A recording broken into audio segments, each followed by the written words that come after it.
जय श्री राधे कृष्ण। आप सभी का हमारे YouTube चैनल पे बहुत बहुत स्वागत है। आइए जानते हैं वर्ष 2022 की निर्जला एकादशी व्रत के शुभ मुहूर्त के बारे में, पारण समय के बारे में और एकादशी व्रत कथा के बारे में। ज्येष्ठ माह के शुक्ल पक्ष में पड़ने वाली एकादशी को निर्जला एकादशी के नाम से जाना जाता है। इस दिन भगवान श्री हरि विष्णु माता लक्ष्मी का पूजन किया जाता है। यह एकादशी का व्रत जो कि बड़ा ही कठिन माना गया है। इस व्रत में निर्जला होने के कारण इस व्रत में जल और अन्न दोनों का ही त्याग करना पड़ता है। इस निर्जला एकादशी के व्रत को करने से सभी एकादशी व्रतों का पुण्य फल प्राप्त होता है। एक वर्ष में 24 एकादशी का व्रत होता है, वहीं पे अधिक मास या मलमास हो तो 2/26 एकादशी का व्रत होता है। और हर माह के कृष्ण पक्ष और शुक्ल पक्ष की एकादशी तिथि के दिन एकादशी का व्रत किया जाता है। हर व्रत का अपना अपना विशेष महत्व माना गया है।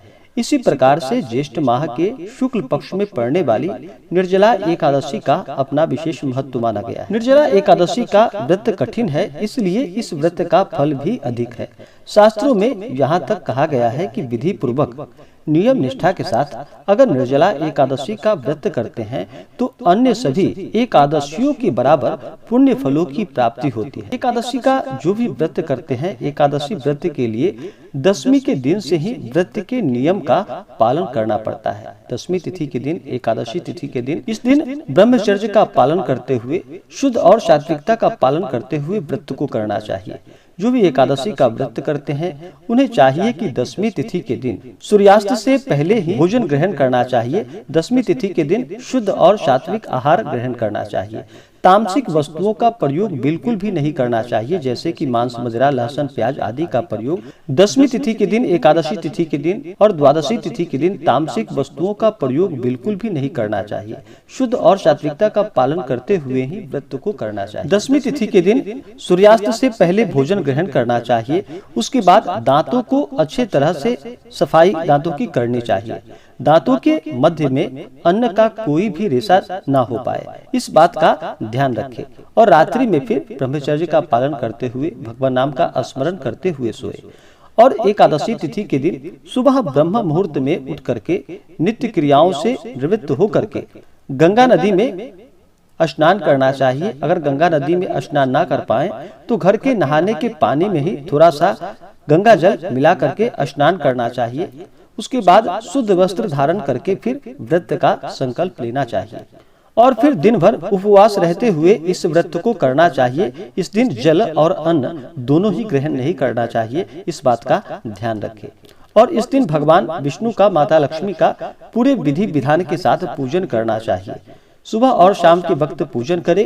रात्रि में जहाँ तक हो सके जागरण करना एकादशी तिथि के दिन बड़ा ही पुण्यदायक माना जाता है, तो रात्रि जागरण करते हुए समय को व्यतीत करना चाहिए। और अगले दिन जा करके फिर इस व्रत का पारण सूर्योदय होने के बाद, जब भी पारण का समय हो तो उसके बाद ही पारण करना चाहिए। तो आइए जानते हैं एकादशी व्रत के शुभ मुहूर्त के बारे में। निर्जला एकादशी का व्रत इस बार जो कि पंचांगों के अनुसार 2 दिन पड़ रहा है, जो कि अगर आप ऋषिकेश वाराणसी पंचांग के अनुसार अगर करते हैं तो 1 दिन ही व्रत करना पड़ेगा। और सनातन पंचांग के अनुसार व्रत 2 दिन पड़ रहा है, जो कि पहले दिन गृहस्थों के लिए, स्मार्त के लिए, और दूसरे दिन का व्रत जो कि वैष्णवों के लिए, साधु संतों के लिए है। एकादशी तिथि प्रारंभ समय 10 जून 2022 दिन शुक्रवार सुबह 7:27। यह समय सनातन पंचांग के अनुसार है। और एकादशी तिथि प्रारंभ समय जो कि सुबह 2:27। यह समय वाराणसी ऋषिकेश पंचांग के अनुसार है। और एकादशी तिथि की समाप्ति जो कि 11 जून 2022 दिन शनिवार सुबह 5:46। यह समय सनातन पंचांग के अनुसार है। और एकादशी तिथि की समाप्ति वाराणसी ऋषिकेश पंचांग के अनुसार जो कि 10 मई 2022 को रात्रि 1:16 पे एकादशी तिथि की समाप्ति होगी। जो कि वाराणसी ऋषिकेश पंचांग के अनुसार एकादशी का जो व्रत है वह 10 जून 2022 दिन शुक्रवार को किया जाएगा। और सनातन पंचांग के अनुसार भी गृहस्थों के लिए 10 जून 2022 दिन शुक्रवार को एकादशी का व्रत किया जाएगा। और सनातन पंचांग के अनुसार जो भी वैष्णव है उनके लिए 11 जून 2022 दिन शनिवार को एकादशी का व्रत किया जाएगा। और इस व्रत का पारण जो भी गृहस्थ लोग हैं जो दशमी युक्त एकादशी का व्रत कर रहे हैं, वो इस व्रत का पारण जो कि करेंगे 10 जून व्रत करने वाले 11 जून को व्रत का पारण करेंगे दोपहर 1:44 से शाम 4:32 तक व्रत का पारण करेंगे। और जो भी 11 जून 2022 दिन शनिवार को व्रत करने वाले हैं, वो एकादशी व्रत का पारण जो कि 12 जून 2022 दिन रविवार को व्रत का पारण करेंगे। पारण का समय सुबह 5:45 से सुबह 8:10 तक व्रत का पारण किया जाएगा। एकादशी व्रत का पारण जो कि हरिवासर समाप्त होने के बाद व्रत का पारण करना चाहिए। और द्वादशी तिथि जो समाप्त है जो कि 11 जून 2022 दिन शनिवार को रात्रि 3:24 पे द्वादशी तिथि की समाप्ति होगी। इस बार निर्जला एकादशी व्रत का पारण जो कि तिलेन पारणम, तिल से व्रत का पारण किया जाएगा। निर्जला एकादशी का व्रत है तो आप चाहें तो सबसे पहले जल से, तुलसी दल से आप व्रत का पारण कर सकते हैं। लेकिन ध्यान रखें, जो भी भगवान विष्णु के ऊपर तुलसी दल अर्पित करते हैं या भगवान विष्णु के पूजन के लिए तुलसी दल लाते हैं, वो एकादशी के दिन तुलसी दल ना तोड़े। आप उससे पहले ही तुलसी दल पूजन के लिए तोड़कर रख ले और उसके बाद भगवान के पूजन में तुलसी दल का प्रयोग करे। तो इस बात का ध्यान रखें। जो भी भक्त वाराणसी ऋषिकेश पंचांग को मानने वाले हैं, वो 10 जून 2022 दिन शुक्रवार को व्रत को रखेंगे। और जो भी सनातन पंचांग के अनुसार मानने वाले हैं, वो 10 जून को गृहस्थ लोग व्रत रखेंगे और 11 जून को वैष्णव साधु संत लोग व्रत रखेंगे। सुनते हैं निर्जला एकादशी की कथा।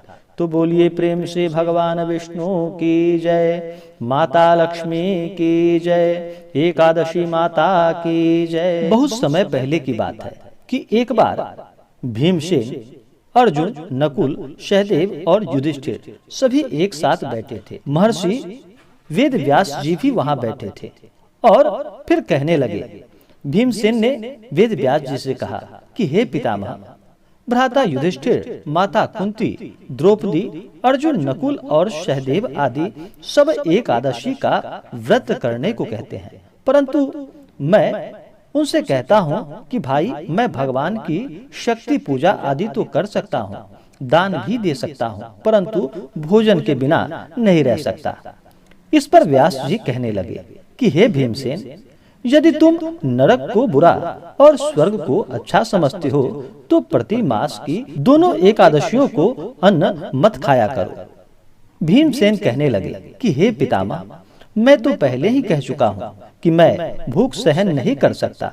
यदि वर्ष भर में कोई एक ही व्रत हो तो वह मैं रख सकता हूँ, क्योंकि मेरे पेट में वृक नामक वाली जो अग्नि है, सो मैं भोजन किए बिना नहीं रह सकता।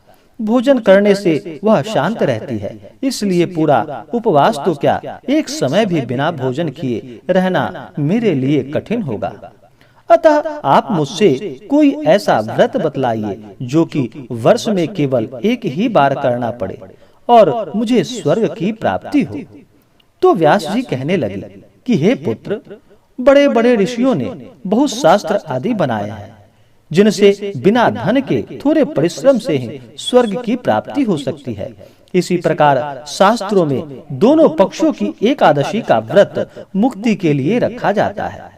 व्यास जी के वचन को सुनकर भीमसेन नरक में जाने के नाम से ही भयभीत हो गए और कांपकर कहने लगे कि अब क्या करूं?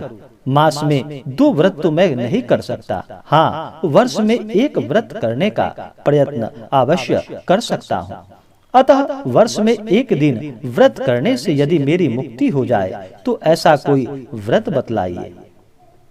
यह सुनकर व्यास जी कहने लगे कि वृषभ और मिथुन की संक्रांति के बीच ज्येष्ठ माह के शुक्ल पक्ष की जो एकादशी आती है, उसका नाम निर्जला एकादशी है। तुम उस एकादशी का व्रत करो। इस एकादशी के व्रत में स्नान और आचमन के सिवा जल वर्जित माना गया है, अन्यथा वह मद्यपान के सदृश हो जाता है। इस दिन भोजन नहीं करना चाहिए, क्योंकि भोजन करने से व्रत नष्ट हो जाता है। यदि एकादशी को सूर्योदय से लेकर द्वादशी के सूर्योदय तक जल ग्रहण ना करे तो उसे सारी एकादशियों के व्रत का फल प्राप्त होता है। द्वादशी को सूर्योदय से पहले उठकर स्नान आदि करके ब्राह्मणों को दान आदि देना चाहिए। इसके पश्चात भूखे और शतपात्र ब्राह्मणों को भोजन कराकर फिर उन्हें दान दक्षिणा देकर भोजन ग्रहण करना चाहिए। इसका फल पूरे एक वर्ष की संपूर्ण एकादशियों के बराबर होता है। व्यास जी कहने लगे कि हे भीमसेन, यह मुझको स्वयं भगवान ने बताया है। इस एकादशी का पुण्य समस्त तीर्थों और दानों से अधिक है। केवल एक दिन मनुष्य निर्जल रहने से पापों से मुक्त हो जाता है। जो मनुष्य निर्जला एकादशी का व्रत करते हैं उनकी मृत्यु के समय यमदूत आकर उन्हें नहीं घेरते, वरन भगवान के पार्षद उन्हें पुष्पक विमान में बिठाकर स्वर्ग को ले जाते हैं। अतः संसार में सबसे श्रेष्ठ निर्जला एकादशी का व्रत है। इसलिए यत्न के साथ इस व्रत को करना चाहिए। उस दिन ओम नमो भगवते वासुदेवाय इस मंत्र का उच्चारण करना चाहिए और गौ का दान करना चाहिए। इस प्रकार व्यास जी की आज्ञा अनुसार भीमसेन ने इस व्रत को किया। इसलिए इस एकादशी को भीमसेनी एकादशी या पांडव एकादशी भी कहा जाता है। निर्जला व्रत करने से पूर्व भगवान से प्रार्थना करे कि हे भगवान, हे जनार्दन, आज मैं निर्जला व्रत करता हूँ और आपका निर्जला एकादशी का व्रत करने जा रहा हूँ या करने जा रही हूँ। इस प्रकार से भगवान से प्रार्थना करते हुए दूसरे दिन भोजन करूंगा। मैं इस व्रत को श्रद्धा पूर्वक करूंगा। अतः आपकी कृपा से मेरा सब पाप नष्ट हो जाए। इस दिन जल से भरा हुआ एक घड़ा वस्त्र से ढककर स्वर्ण सहित दान देनी चाहिए। जो मनुष्य इस व्रत को करते हैं उनको करोड़ पल सोने के दान का फल मिलता है, और जो इस दिन यज्ञ आदि करते हैं उनका फल तो वर्णन ही नहीं किया जा सकता। इस एकादशी के व्रत से मनुष्य विष्णु लोक को प्राप्त होता है, और जो मनुष्य इस दिन अन्न खाते हैं वे चांडाल के समान हैं। वे अंत में नरक में जाते हैं। जिससे निर्जला एकादशी का व्रत किया है वह चाहे ब्रह्म हत्यारा हो, मद्यपान करता हो, चोरी की हो या गुरु के साथ द्वेष किया हो, मगर इस व्रत के प्रभाव से वह स्वर्ग को जाता है। हे कुंती पुत्र, जो पुरुष या स्त्री श्रद्धा पूर्वक इस व्रत को करते हैं उन्हें अग्नि लिखित कर्म करना चाहिए। प्रथम भगवान का पूजन, फिर गौदान, ब्राह्मणों को मिष्ठान व दक्षिणा देनी चाहिए तथा जल से भरे कलश का दान अवश्य करना चाहिए।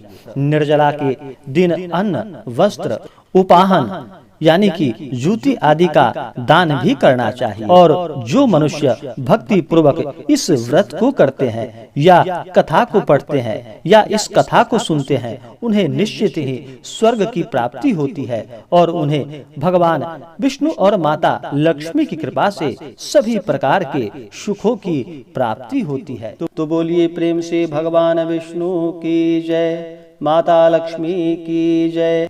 तो आशा करता हूँ कि यह जानकारी आपको अच्छा लगा हो। ऐसे ही ज्ञानवर्धक जानकारियाँ प्राप्त करने के लिए हमारे इस चैनल पे अगर आप नए हैं तो चैनल को लाल बटन दबा करके सब्सक्राइब करें, साथ में बेल आइकन घंटी दबाएं ताकि मेरे वीडियो का नोटिफिकेशन आपको समय से मिलता रहे। वीडियो को लाइक करें, शेयर करें। सुखी रहें और स्वस्थ रहें। जय श्री राधे कृष्ण। धन्यवाद।